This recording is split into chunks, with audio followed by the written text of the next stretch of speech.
Gracias por continuar con nosotros aquí en Noticieros Expresa TV. Son las 9:32, tiempo del centro de México. Tal y como se lo dije antes de la pausa, y usted ya lo sabe, jueves de opinión con el diputado federal del Partido Revolucionario Institucional, Rubén Moreira, a quien le agradezco que nos tome la llamada esta noche como cada semana. Diputado, ¿cómo está? Bienvenido. Pues estamos muy bien, muy contentos por la visita que tuvimos allá con ustedes y bueno, listos para esta entrevista con muchas cosas que comentar. Así es, bueno, primero que nada agradecerlo también de manera pública, lo dije ese día y lo reitero, gracias por todas sus atenciones, diputado. La verdad estuvo interesante el poder platicar con usted y con varios diputados de todas las fracciones. Muchísimas gracias por las facilidades. Pero bueno, entrando en materia, diputado, me gustaría escuchar la opinión sobre lo que está ocurriendo en estos momentos, en estas últimas horas respecto a la ley de amparo. ¿Qué es lo que va a suceder? Si bien en este momento está en la cancha del Senado, pues también se antoja que va a estar complicado dentro de la Cámara de Diputados. Bueno, te comento rápidamente. Esto es un ataque, como otros que hay, a los derechos de las personas, porque el amparo es el instrumento que tiene cualquier ciudadano, en individual y en colectivo, para defender sus derechos humanos. No solamente son aquello que eran las garantías, sino son sus derechos humanos. Y se les va a golpear en varias partes. Primera, la anulación de la posibilidad de pedir amparo cuando un interés legítimo se ve afectado. Ejemplo rápido, quieren talar un bosque y dices, bueno, es el pulmón de la ciudad, o quieren bloquear un río, ese pulmón es donde surte agua la ciudad. Ya no se podrá pedir un amparo por la colectividad, sino tendrá que ser por una afectación directa a la persona. Segundo, porque las personas que cometan un ilícito, que probablemente lo hayan cometido, y que no sean peligrosas, corren el riesgo de ir a la cárcel mientras el juicio termina, es decir, la presunción de inocencia se ve afectada.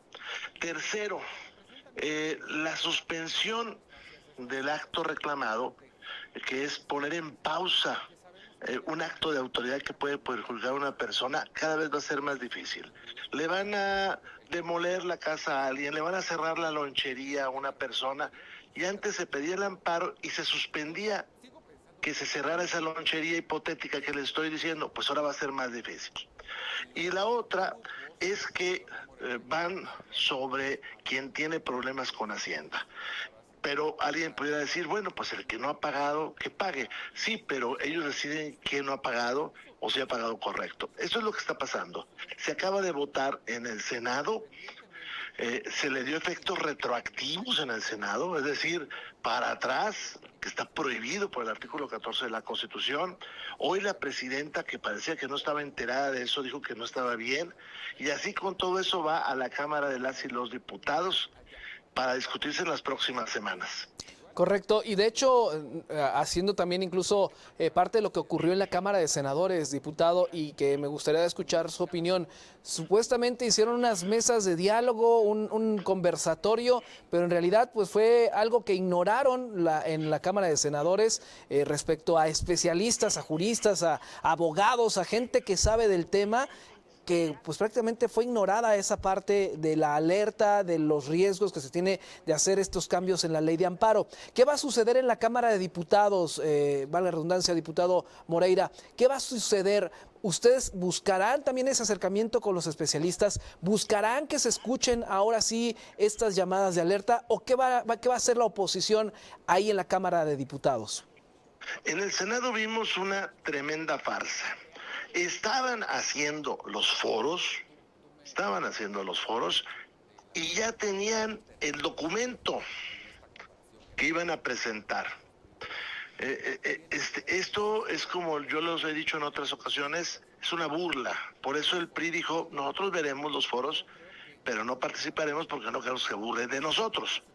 Ahora, el no escuchar a los especialistas genera los errores como este, de hacer retroactiva una ley cuando eso está prohibido por la Constitución. Y déjame te cuento que esto genera también otro problema. Estamos hablando de una ley secundaria que contraviene a la Constitución.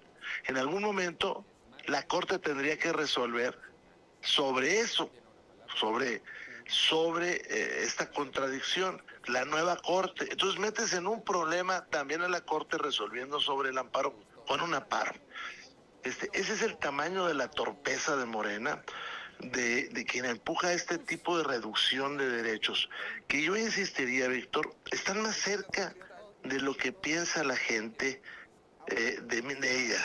Mucha gente dice, no, este es un tema de ricos. No, este es un tema de pobres, precisamente. Porque los ricos pueden pagar los abogados, los pobres no. Mucha gente dice, a mí no me va a suceder, porque estas son cosas muy raras. Todo aquel que tiene un juicio, todo aquel, eventualmente va a llegar al amparo si siente que el juez local violó la Constitución. Un arrendamiento o un despojo de una casa con otro particular, y resulta que el tribunal del Estado resolvió en favor de uno y la otra persona dice, pues se lesionaron mis derechos, pues va con un juez de amparo. Entonces va a perjudicar más o menos a 1 millón de personas por año, ¿eh? Entonces no es una cosa menor. Correcto. Oiga, diputado, ahorita acaba de tocar un tema muy importante que quizás no lo hemos visualizado. Se ha estado haciendo con errores y no sería el primer error que ocurrirá con un cambio, una modificación de ley. Ya pasó con la reforma electoral que vimos los errores en el momento de que se estaba aplicando. Estamos viendo errores, o vimos errores durante este proceso para el cambio de la Corte de Justicia de nuestra nación, que en este momento se están tratando de resolver. ¿Cuál será el problema o el error más grande que se pueda tener en caso de que esta ley de amparo siga avanzando como está escrita? Se está generando en el mundo, no solamente en México, una desconfianza de que si aquí se respeta la ley o no se respeta. Segundo tema, puede generar muchísimos conflictos para las personas en su vida diaria. Por eso la gente cree que el amparo es lejano. No, o que es para sacar borrachos, o que es para proteger a grandes ricos. No. Una persona que se divorcia y no está conforme con la pensión, seguramente va a dar un amparo, o la esposa o el esposo, o el hijo, o alguien que tenga un interés legítimo. Es muy cerca de lo que uno cree. Pues a toda esta gente se le van a afectar sus derechos, pero además, como tú lo has dicho y como se sabe, Morena es bastante malo para hacer leyes. Hemos reformado en este periodo 3 veces un mismo artículo de la Constitución, porque se han equivocado 3 veces, imagínate. Correcto, entonces el riesgo es muy alto de que esto ocurra y vuelva y vamos para atrás, en pocas palabras. Además de afectar los derechos de que los ciudadanos se sientan protegidos de las autoridades, pues entonces más bien va a ser al revés. Ahora las autoridades se van a proteger de los ciudadanos, ¿no? Sí, el amparo, que es del siglo XIX, cuando vivíamos un tiempo de una corriente ideológica liberal individualista, fue para proteger a las personas de la autoridad.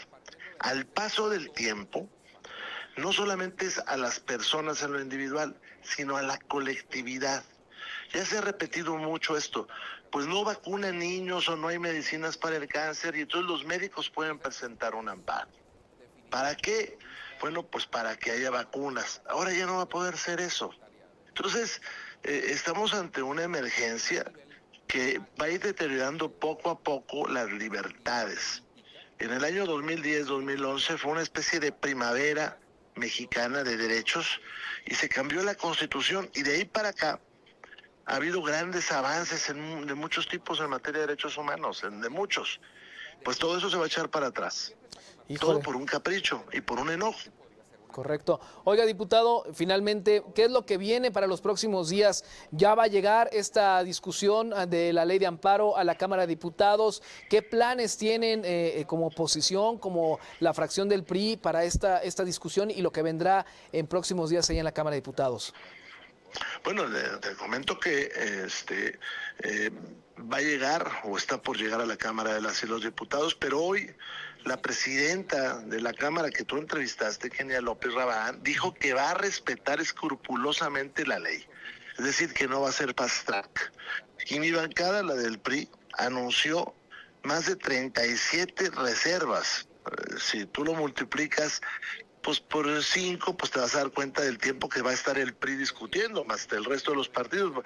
Esperan días completos de discusión. Pues ojalá se escuchen estas propuestas, se escuchen estos cambios en favor de los mexicanos, diputado. Pues estamos a las órdenes para cualquier aclaración y estamos enfrentando una verdadera emergencia. En un estado como Guanajuato, pues el Estado de Derecho es bien importante. Ustedes están pasando mejor que en otras entidades el tema de los aranceles, porque ustedes tienen plantas japonesas, ustedes tienen plantas americanas, pero imagínate que un inversionista se vaya porque le quieren un día quitar un derecho de agua y no hay amparo. ¿Así? Imagínate. Sí, no, está muy complicado eso. Efectivamente. Pues diputado, no me queda más que agradecerle como cada jueves en este espacio informativo su participación. Le mando un fuerte abrazo y estamos muy atentos de estas discusiones que tendrán pues a la vuelta de la esquina y en la Cámara de Diputados. Estamos a la orden y para lo que se ofrezca. Muchísimas gracias. Fuerte abrazo al diputado Rubén Moreira Valdés, diputado federal del Partido Revolucionario Institucional, en la opinión de los jueves. Vamos a la pausa, regreso con más.